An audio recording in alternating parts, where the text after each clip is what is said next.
So in this section, I want to talk about the full stroke. In our presentation, I broke up a little bit of just a quick thought about, dropping with a wrist stroke. I would call that a full stroke as well. You're coming to a full turn and dropping into a drop stroke. You could call it a downstroke, but my regular definition of a downstroke would be more rooted to what we would do as in the upstroke downstrokes section. But in this position, what I want to do is make a nice turn. Now, as you're housing the stick in your full stroke position, we want to make sure that you have good form. So let's just say that we have an A-frame position that we're starting from and that we're just going to drop to the tip. And I really mean drop. I mean let go of that stick. Let the stick sit comfortably. Don't be tight and don't try to thrust the stick down to the pad. Let it drop. Feel that easy drop. And so what we'll do to set it up very nice and easily is that we will do just a downstroke and a turn stroke, similar to what we did with the downs and ups. So what I'll say is drop, turn, drop, turn. Now this, again, is going to be tempo sensitive, so we're going to go back to our original tempo of what we did with our ups and downs, stay at 40 BPM, do the subdivision of eighth notes, and let's see how we hang within the context of those exercises. Here we go.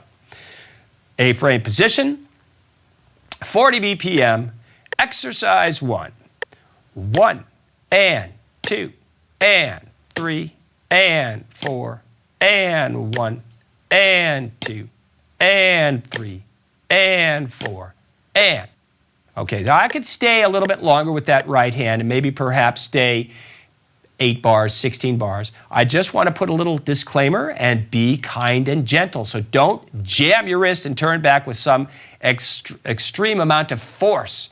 Make a nice, easy turn. Feel where you need to stop. Don't try to go beyond. At this point, when you're holding the stick, if you're holding it properly, you're not going to be able to exceed this 60-degree plane or so. If you went beyond, you're going to be cramping and pulling in a funny way. So be mindful of that. Feel your down, feel your turn, feel your down, and feel your turn, and don't jam your wrist. Be gentle and kind.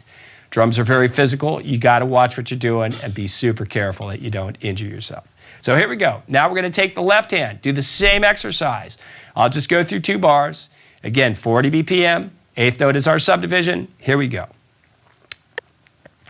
1, 2, 3, and 4. And 1, and 2, and 3, and 4, and 1. And 2, and 3, and 4, and etc. So there you go. That's exercise 1. Just setting up the idea of what a full stroke is. Just as a side note, the wrist stroke or the full stroke can basically turn into, eventually as you build up momentum, would be your wrist bounce, getting some bounces later on. And we will actually tackle that as we go through this process. But that's exercise 1. Let's take a look at now exercise 2. We're going to now take the opportunity to talk about that full stroke and bring the stroke back on the first eighth note and drop on the second eighth note. So again, that would be the starting point of getting an open bounce. So I'm going to let the stick bounce back and come back to me in this upright position and then drop on the second stroke. So we're going to play 2 eighth notes and a quarter note rest. That quarter note rest will be our identifiable turning point. 1 and 2, 3 and 4. So again, I'm just going to sit in the right hand. I'll go through it and do it 2 bars. And again, I hate to be redundant, but it's going to be 40 BPM.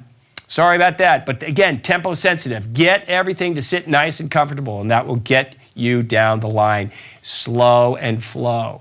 All right, so here we go. 40 BPM, both hands up in the A-frame position, and ready to go. 1, 2, 3, and 4, and 1, and 2, 3, and 4, 1, and 2, 3, and 4. Let's go lefty. 1, and 2, 3, and 4, 1, and 2, and 3, and 4. So again, very nice, good solid turn on the 2. Try to be spot on your turns. Make sure that they happen on the beat. You could fine-tune that to such a degree that that will become integral to what you do movement-wise. It'll make it so much easier, and when you are motoring along later on, you'll be able to see the glitch. If you're moving out of harmony with the motion, you'll know it later on because you will have practiced it slow and be able to kind of connect your head with the movement nice and clean and clear. Let's go on to exercise 3. I'm going to take that now. I'm going to run it up to 3 notes. So I'm going to play 1 and 2. So now 2 is going to be the final drop stroke, and I'll turn on the and of 2. Same tempo, just 3 notes now. Here we go. 40 BPM. 1 and 2 and 3 and 4 and 1 and 2 and 3 and 4 and 1 and 2, turn 1 and 2, turn 1 and 2 and 3 and 4 and 1 and 2 and 3 and 4 and.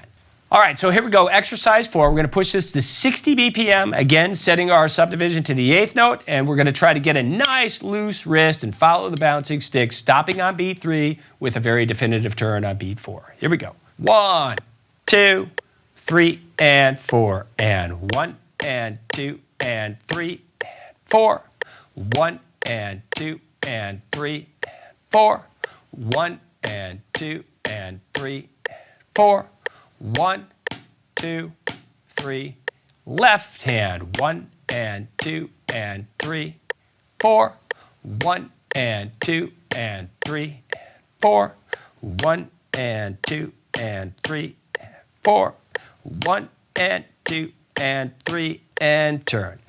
So there you have it, exercise 4. Nice flow. Try to get a little bit more bounce out of the stick. As you increase the tempo, you will find that you can't be rigid in the wrist and that you have to start to allow the stick to bounce. But suffice it to say, our main goal is to get a little bit more range and motion of the wrist. These next 2 exercises I'm going to put forward for you are going to be a little bit more of a challenge. I want to combine some of the early turn or drop and turn exercise with a little bit more of the bounce. And what I did is put 1 measure of quarter notes to a measure of 8th notes to 1 measure of quarter notes to a measure of 8th note triplets.